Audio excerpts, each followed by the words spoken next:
اهلا بيكم في فيديو جديد. والنهارده بقى اخدكم معايا في جوله غير عاديه في قلب سوق الحد، المكان اللي حرفيا فيه كل حاجه العروسه بتحتاجها، من اول ادوات المطبخ للمفروشات للفوط لكل حاجه تتخيلوها. والاسعار كمان هتصدمكم من كتر الرخص بتاعها. اول ما دخلت سوق الحد طبعا كنت رايحه اجيب حاجه، لقيت المكان مليان بناس عماله تشتري حاجات كتيره جدا، وكمان المحلات رصه الحاجات بتاعتها على الجوانب، وكل ركن فيه حاجه مختلفه. كمان لقيت الناس فرشه برضو بيبيعوا البطاطين وملايات وكمان فوط وتشكيله كبيره من الحفا. الصراحه السوق عجبني جدا، فانا قلت لازم اوريكم السوق الحد فيه ايه الحاجات اللي موجوده فيه. زي ما انتم شايفين كده تشكيله كبيره من الملايات والبطاطين. وزي ما قلت لكم وانتوا بتشتروا البطاطين بتاعتكم حاولوا ان انتوا تجيبوا البطاطين الساده، لان البطاطين الساده مهما بيروح عليها الزمن بتفضل موضه زي ما هي، طبعا ما بتروحش، بعكس البطاطين اللي هي بتبقى طبعا فيها رسومات. دي مع الوقت الموضه بتاعتها بتروح خلاص. طبعا دي تنفع للناس اللي هي مش عروسه، يعني لو امهاتنا الناس الكبيره دي اللي هي اللي ممكن تشتري الحاجات دي، لان هم بيحبوا الاشكال دي. انما لو انت عروسه حاولي ان انت تجيبي البطانيه بتاعتك ساده او فيها رسومات خفيفه جدا، بحيث ان هي تبقى الموضه بتاعتها مستمره معاكي على طول، ما تجيش بعد فتره تقولي لا ده الموضه دي لا راحت.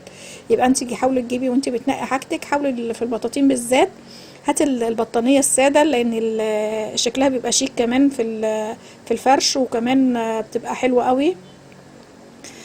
زي ما انتم شايفين كده اللي عارضين بطاطين كمان للاطفال. وكمان عايزه اقول لكم كمان في هناك الفوط تشكيله كبيره جدا، وكمان هناك في ادوات المطبخ كل حاجه تتخيلوها، وكمان في اكسسوارات، وكمان في لبس كمان. زي ما انتم شايفين الناس رصه الحاجه، بص الفوط رصينها بطريقه جميله جدا.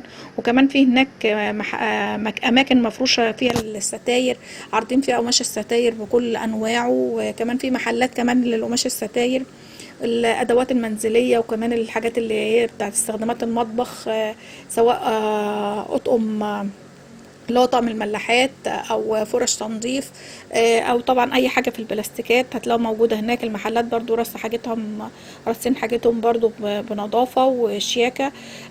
هتلاقي كل ما تخش المحل هتلاقي كل اللي انت عايزاه هتلاقيه موجود قدامك، فبالتالي ان انت هتشتري الحاجه اللي انت ناقصاكي بالاسعار بتاعتها، اسعار كويسه جدا.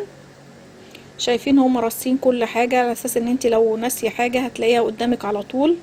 كمان في صواني وكمان في الشنط اللي انتوا شايفينها دي.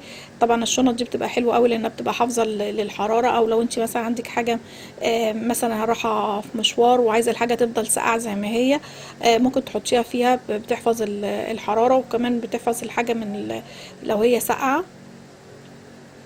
تشكيله كبيره في قلب المحل، كل حاجه تتخيلوها موجوده هناك، وكمان الاسعار حلوه قوي. انا بجد لما دخلت سوق الحد انبهرت بكل حاجه موجوده فيه. انا ما كنتش بخش في المكان ده الصراحه، بس قلت النهارده اجرب كده ادخل المكان ده، لان هو يعتبر في اخر السوق، فقلت اخش اجرب كده المكان ده اشوف بيعرضوا فيه ايه. فالصراحه انبهرت من الحاجات اللي موجوده هناك. وكمان قابلت هناك كذا عروسه كانت بتشتري الحاجه بتاعتها من هناك، يعني كانت قابلت كذا واحده بيشتروا ملايات، وكمان كان في برضو ناس راحه تشتري القماش بتاع الستاير بتاعها، عشان كانوا عمالين يزغرطوا لما بيشتروا القماش. فلفت نظري طبعا العروسه وهي بتشتري قماش الستاير، لقيتها فعلا مختاره تشكيله حلوه قوي. طبعا القماش اللي انتوا شايفينه دوت ينفع لستاير اللي هي البلكونه.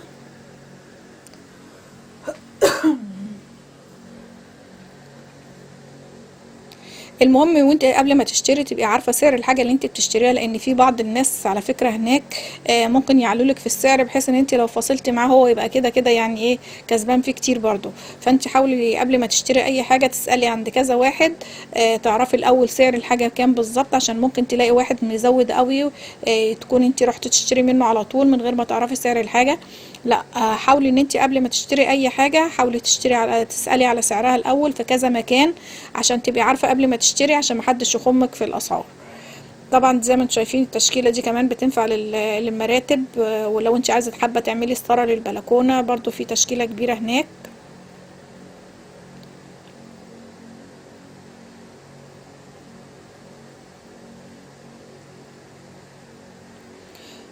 لو انت مش عايزه تشتري من اي حد موجود مثلا بره في قلب السوق، في محلات مخصوصه هناك للقماش الستاير عشان تبقي عارفه انت شاريه منين.